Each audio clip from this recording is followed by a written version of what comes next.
Hello everyone. Today we're going to be talking about high hooks. What are they? How do they happen? And what are some ways that we could get out of that sticky situation?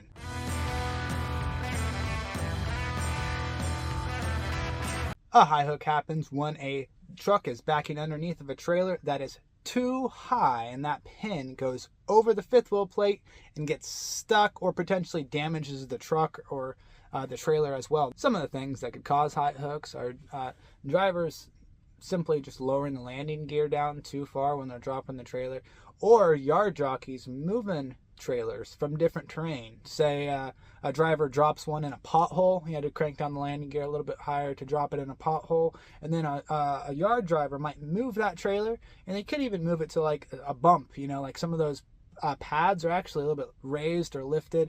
Sometimes there's even like metal plates and stuff down where people drop their trailers and stuff. So this could all be some of the reasons why it's causing a high hook. So keep an eye out for those. So to avoid these, there's a couple things that we could do. First and foremost, get out and look. Back up underneath your trailer just a little bit, hop out and see if that pin is lined up for that spot, because we would hate to be off just a little bit. And then even if it wasn't a high hook, have that pin ride up the fifth wheel plate and get stuck in front of it, right? That's a sticky situation. So if after we get out and look, you could still keep an eye on a couple things. I like to keep an eye on my pressure gauge right here. This is an example of, before there's any pressure on the gauge, and after, maybe if it's an empty trailer or if it's a loaded trailer, you're really going to see that gauge move.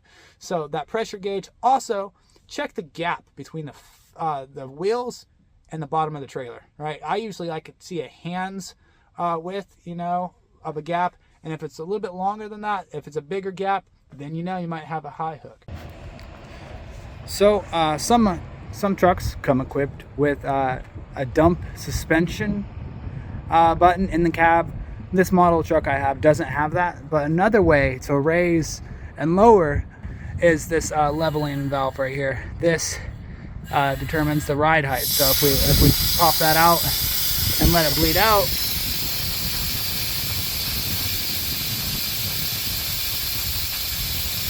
it'll get lower.